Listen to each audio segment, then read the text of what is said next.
Every iPhone comes with the label, designed in California. But make no mistake, it's built in China. And now, President Trump's 245% tariffs have thrown that reality into chaos. Apple, one of the world's most powerful companies, is now stuck in the middle of the largest trade standoff between the US and China in modern history.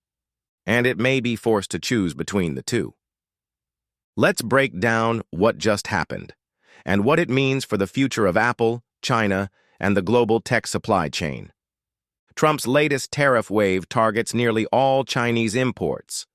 But at the last minute, smartphones and laptops were suddenly exempted, for now. That temporary lifeline protected Apple. But the warning from the Trump administration was crystal clear. Nobody is getting off the hook. They're now investigating semiconductors and the entire electronics supply chain. And Trump's Commerce Secretary went even further, saying the U.S. wants Apple-style manufacturing on American soil.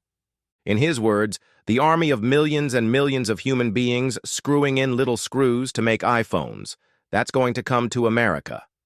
The White House says Apple and others are now hustling to onshore their production. But experts aren't convinced.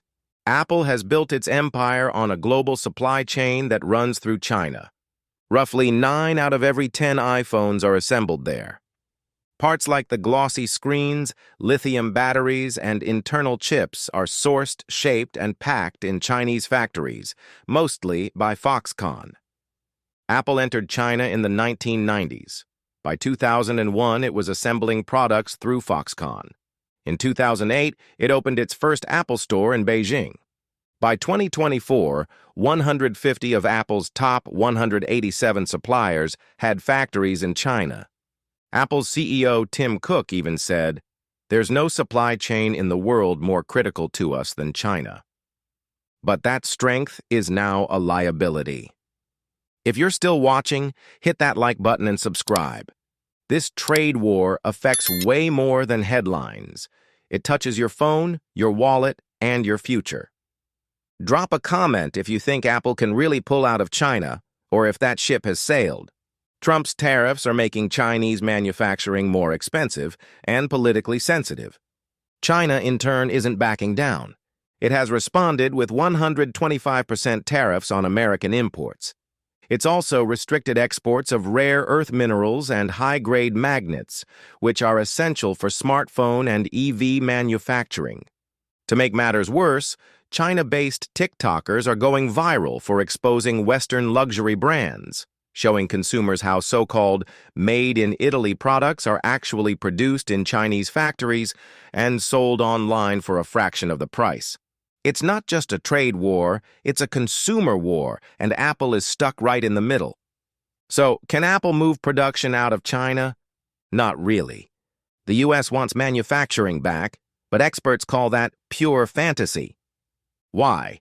Because all the scalable sites, Vietnam, India, Indonesia, are in Asia, and all of them are now being eyed for new U.S. tariffs too. Apple has tried diversifying. It ramped up production in Vietnam and India, especially after China's zero-COVID lockdowns hurt output. But most of Apple's core assembly still takes place in China, and likely will for years. On top of that, Apple is losing ground in China itself. Last year, it lost its number. One smartphone spot to Huawei and Vivo. It's also dealing with political pressure under President Xi, like restrictions on Bluetooth and AirDrop during protest crackdowns. To boost sales, Apple even offered rare discounts on iPhones in January, something it almost never does. And while it's announced a $500 billion investment in the U.S., many believe that won't be enough to calm Washington. More tariffs are likely coming, more uncertainty, less room to maneuver. Apple says its supply chain spans over 50 countries and thousands of companies. But in the eyes of Trump's trade team, that's exactly the problem. The U.S. wants critical tech, phones, chips, batteries, made in America. And China wants to keep its status as the world's factory, with or without Apple. This isn't just a fight over iPhones. It's about control of the 21st century's most powerful industries. This is Timeline Brief. Subscribe for sharp global stories that connect the dots. And like this video if you think trade wars are never just about trade.